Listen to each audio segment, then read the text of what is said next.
Porque el Evangelio de Cristo no es una religión, sino que es la buena noticia de que ha llegado el reino de Dios.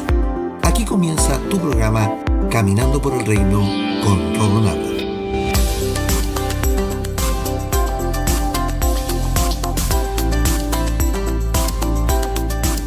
Bienvenidos a Caminando por el Reino, tu programa de enseñanza de la gracia a tu casa. Anteriormente en Caminando por el Reino, esta semana, siguiendo con la enseñanza del pacto eterno, comenzamos a hablar del sacerdocio eterno. Y en el capítulo anterior aprendimos lo siguiente. 1. Jesucristo es el sumo sacerdote del nuevo pacto. Él es el supremo y no hay nadie por sobre él. Y es nuestro mediador del nuevo pacto. 2. El sumo sacerdote en el antiguo pacto era de la descendencia de Aarón, la cual es de la tribu de Leví, tal como fue ordenado por Dios. Pero ahora, en el nuevo pacto, Cristo, siendo nuestro sumo sacerdote, es de una descendencia distinta y bajo una orden distinta.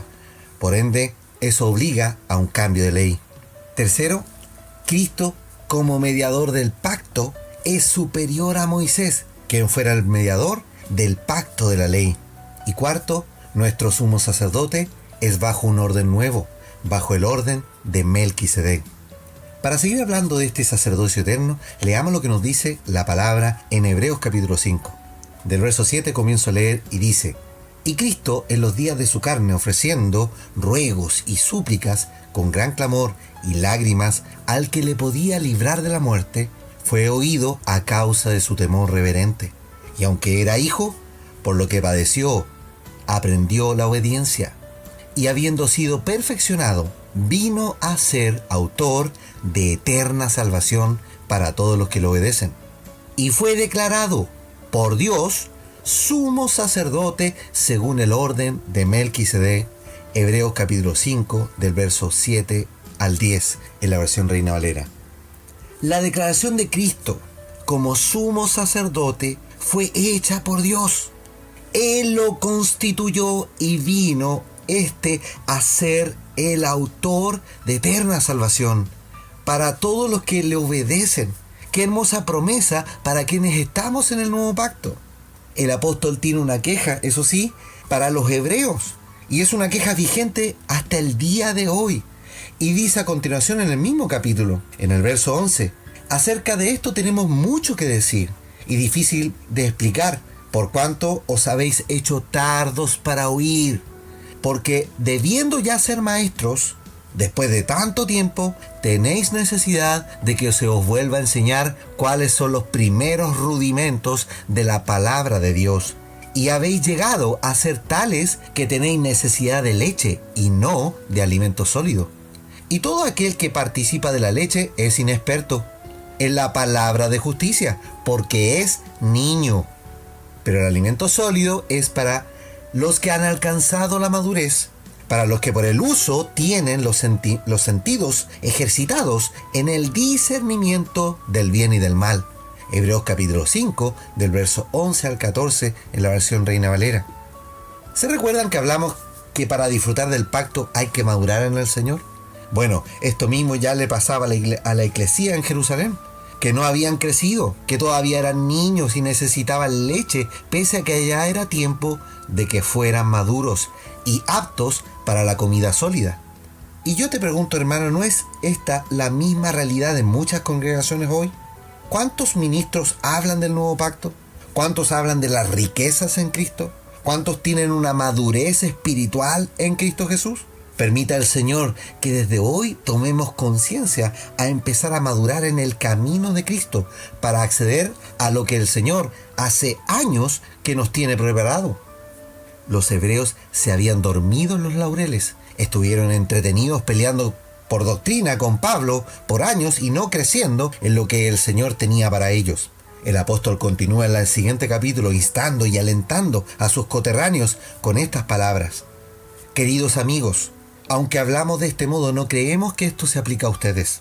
Estamos convencidos de que ustedes están destinados para cosas mejores, las cuales vienen con la salvación. Pues Dios no es injusto, no olvidará con cuánto esfuerzo han trabajado para Él y cómo han demostrado su amor por Él sirviendo a otros creyentes, como todavía lo hacen. Nuestro gran deseo es que sigan amando a los demás mientras tengan vida, para asegurarse de que lo que esperan se hará realidad.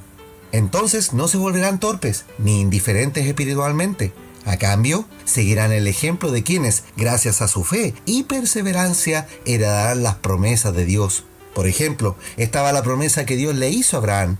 Como no existía nadie superior a Dios por quien jurar, Dios juró por su propio nombre diciendo: ciertamente te bendeciré y multiplicaré tu descendencia hasta que sea incontable.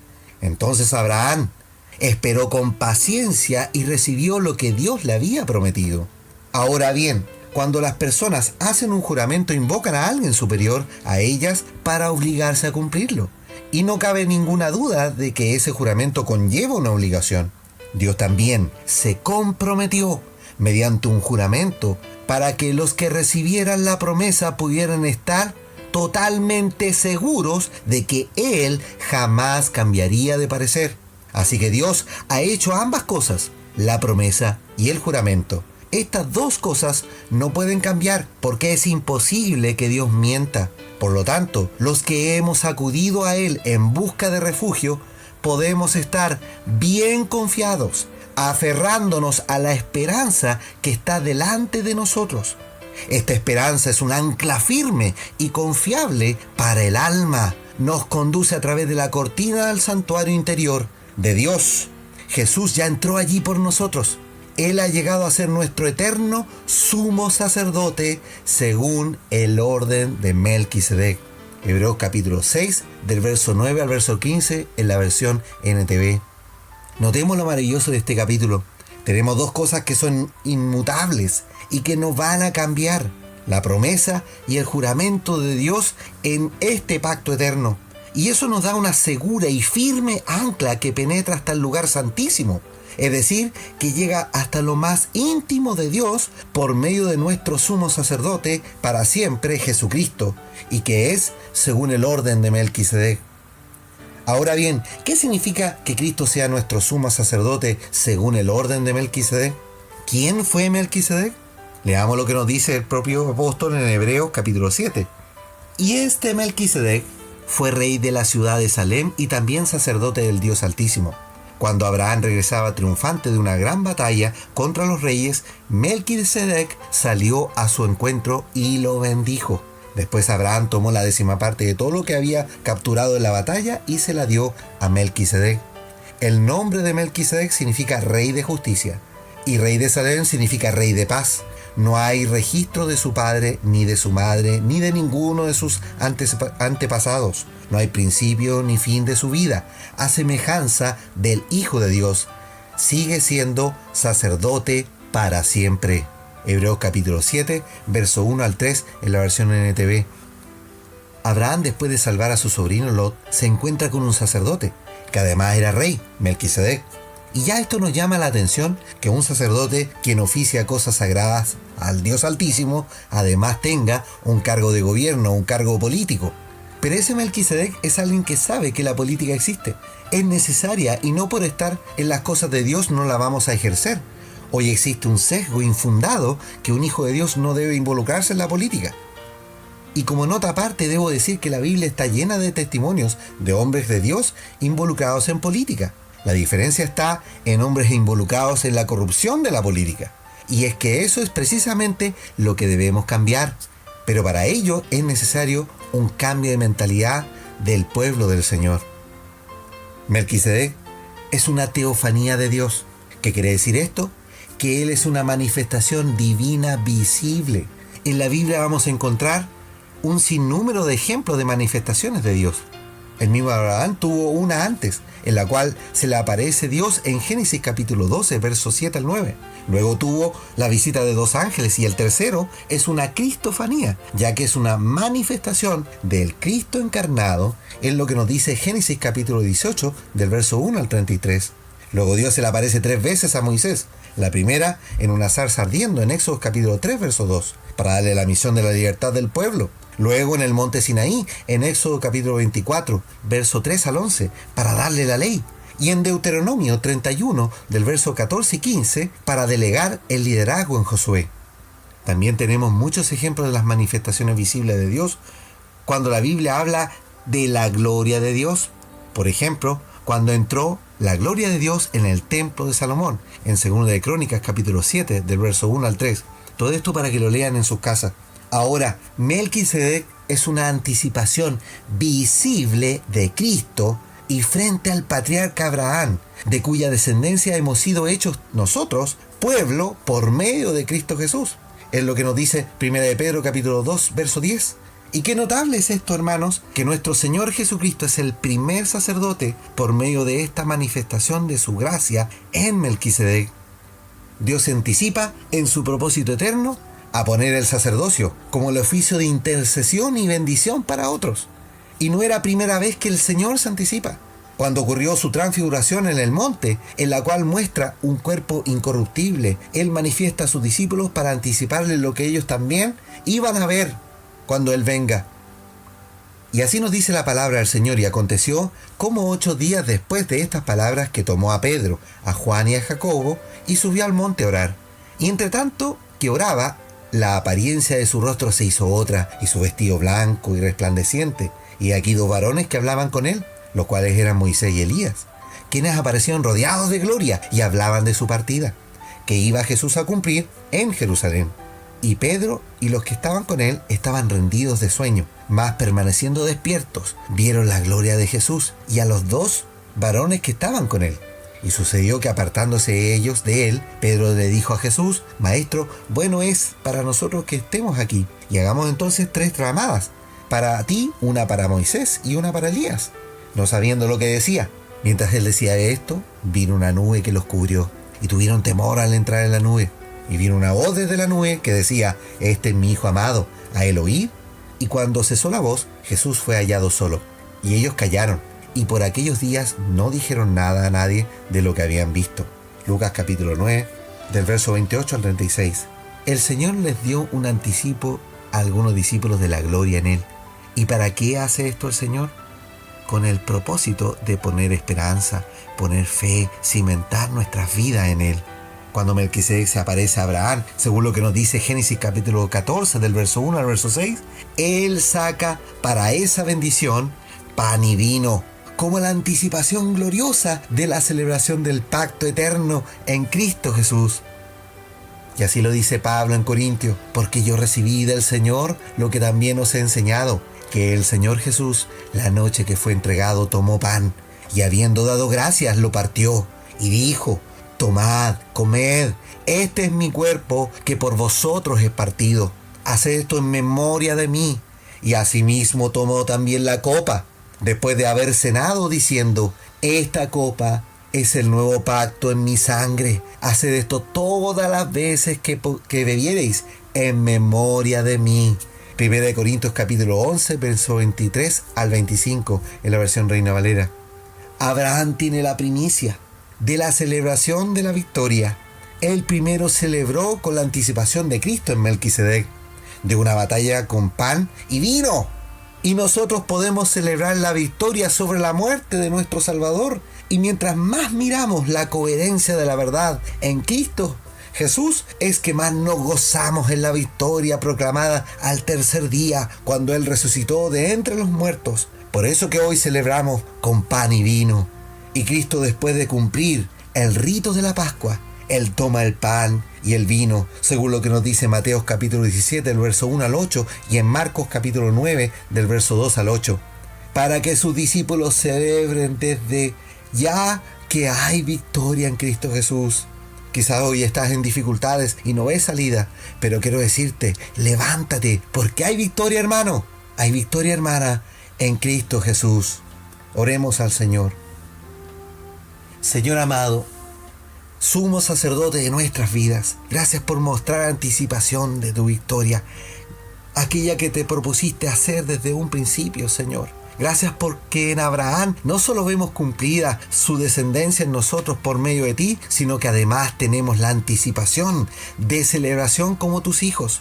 Por ti que nos diste redención en la obra de la cruz, en aquella manifestación tuya desde el principio en Melquisedec. Señor, abre los ojos y entendimiento de tus hijos para entender y comprender el nuevo pacto, el cual está lleno de anticipaciones, promesas y por sobre todo de tu gracia. Señor, mueve a tus hijos a abandonar las prácticas del viejo pacto en el evangelio legalista que hoy se predica en la religión. Da libertad a los cautivos de ideologías huecas y humanas que solo nos apartan de tu gloria. Señor, manifiesta tu brazo poderoso para detener la obra del maligno, el cual tiene enceguecida las mentes de muchos ministros. Mueve tu espíritu Santo y derrámalo en estos días sobre tus hijos para despertar a los dormidos, que ya es tiempo de continuar la obra porque tú ya vienes pronto. Todo esto te lo pido en tu santo y glorioso nombre, Jesucristo. Amén. Amados, los invito para mañana para que sigamos conversando del pacto eterno del Señor y de este sacerdocio eterno en Cristo Jesús. Y por supuesto a caminar por el reino. Súmate a la campaña de esparcir el mensaje en las redes sociales y a plantar la buena semilla para que haya libertad por medio de Cristo Jesús de cualquier lazo y atadura religiosa. Si tienes testimonios y consultas, escribe a nuestro muro de Facebook en facebook.com/caminando por el reino y hagamos crecer la familia del Señor. Que la gracia y la paz de Cristo sean en tu vida. Maltratado como un vil delincuente, en silencio soportaste hasta la muerte, demostrando que tu amor es más fuerte que el pecado y vives para siempre. Solo 3 días fueron suficientes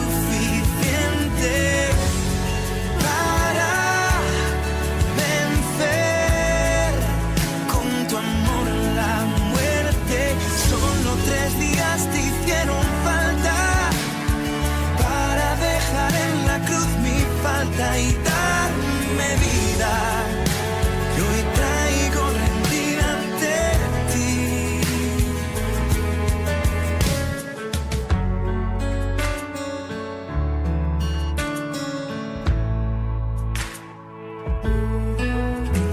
Coronada con espinos fue tu frente, a los ojos del mundo indiferente, y aún así tú nos amaste y resucitaste, reinas para siempre.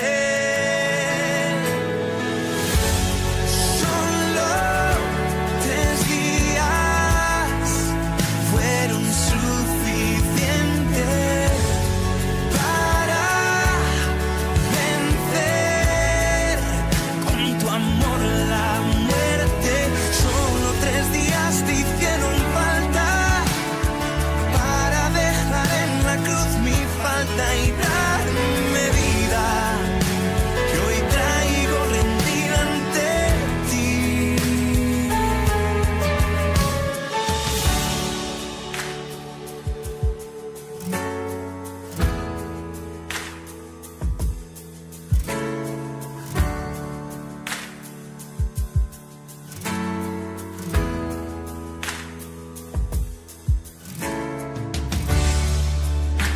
No necesito más, tu gracia es suficiente, te adoraré por siempre.